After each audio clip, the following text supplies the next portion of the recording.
Halo guys, kita sama-sama telah mendengar komitmen dari Pak Prabowo tentang pemerintahannya yang akan berfokus pada peningkatan kesejahteraan rakyat. Nah, sepertinya justru berbanding terbalik nih yang terjadi dengan munculnya rancangan peraturan Menteri Kesehatan tentang pengamanan produk tembakau dan rokok elektronik sebagai pelaksanaan amanat peraturan pemerintah nomor 28 tahun 2024 tentang peraturan pelaksanaan undang-undang nomor 17 tahun 2023 tentang kesehatan. Nah, kalau kita perhatikan lebih detail ya, apa yang tertera di sana, kebijakan, desain, dan bentuk kemasan rokok yang sama ini dapat menjadi karpet merah bagi rokok ilegal yang tidak membayar cukai.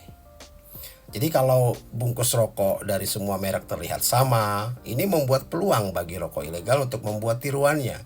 Ya, jadi dia akan membuat tiruan desain seperti rokok yang bercukai. Dan ini akan memicu persaingan yang tidak sehat tentunya. Dan kebijakan ini tidak hanya merugikan produsen rokok resmi, tetapi juga berpotensi menghancurkan sumber pendapatan dari cukai. Jika pendapatan cukai anjlok, dana bagi hasil yang diberikan pemerintah kepada daerah juga tentunya akan berkurang. Nah, kondisi ini diyakini dapat mempengaruhi pembangunan di daerah. Padahal ya dana ini kan sangat penting untuk mendukung pembangunan dan membantu masyarakat, terutama mereka yang bergantung pada industri tembakau, seperti petani dan pekerja pabrik rokok. Nah, jadi dalam pasal 5 ayat 1 draft tersebut diatur ketentuan standarisasi kemasan rokok yang meliputi bentuk dan desain seragam. Jadi bentuk kemasan rokok harus kotak persegi panjang dan bersudut tegas. Bahkan warna kemasan juga wajib menggunakan Pantone 448C. Selain itu, merek rokok wajib dicetak dengan font Arial berukuran tertentu dan tanpa hiasan gambar atau tulisan tambahan. Nah, kebijakan seperti ini memang bertujuan untuk mengurangi konsumsi tembakau. Tapi kita juga harus realistis.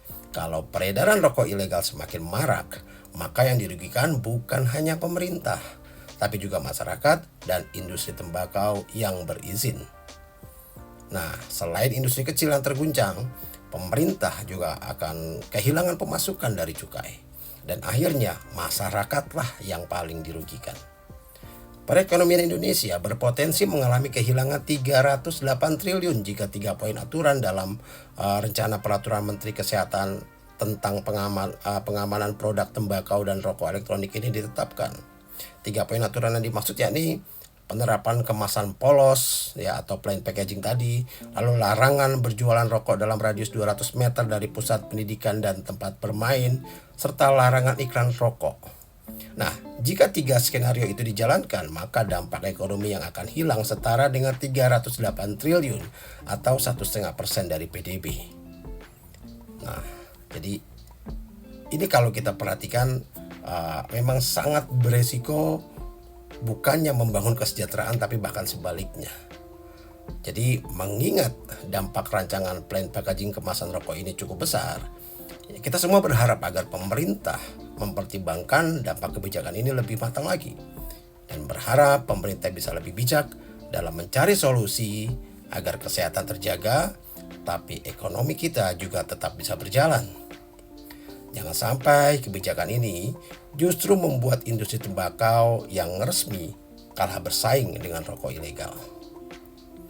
Jadi, kebijakan aturan kemasan polos tanpa merek ini mengancam sumber mata pencarian para pekerja. Ini hanya akan memperburuk situasi, bukan jadi solusi. Salam.